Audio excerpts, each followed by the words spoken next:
Pay scale 2015 সালে দেওয়া হয় লাস্ট।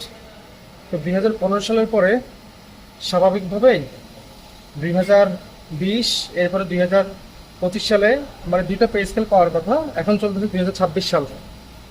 তো সেই হিসেবে বর্তমান যে পে স্কেল চলতেছে 2015 সালের তুলনায় এখন কেউ যদি 15 সালে 100 টাকা বেতন পেত, 20 সালে সেটা ডাবল 200, 25 সালে সেটা আরও ডাবল 400, মানে 4 গুণ স্যালারি পাইতো বর্তমান পে স্কেলের তুলনায়।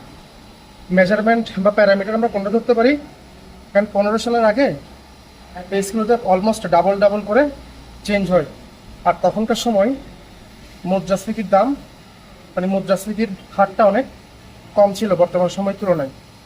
এটা ছাড়াও 15 সালে এক ভরি গোল্ডের দাম যা 45-43 হাজার টাকা, একটা 10 গ্রেড অফিসারের 1.5 মাসের বেতনের সমান।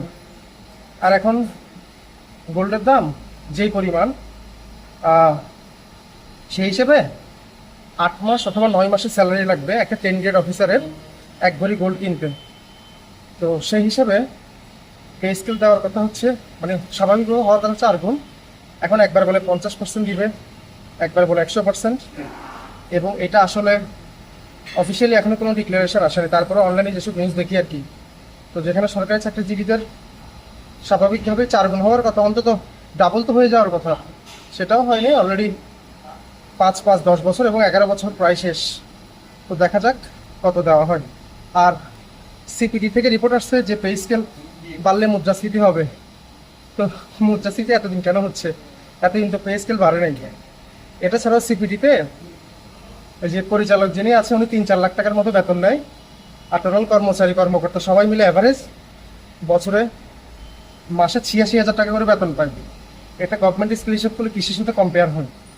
যখনই পে স্কেলের কথা ওঠে তখনই সিপিডি এই জিনিসগুলো নিয়ে আসে, মানুষকে বিভ্রান্ত করে, এবং সরকারি চাকরিজীবী বাইরে যারা আছে তাদেরকে একটা উস্কানিমূলক বা তাদের মধ্যে নেগেটিভ মেন্টালিটি নিয়ে আসে এই বিষয়টা নিয়ে।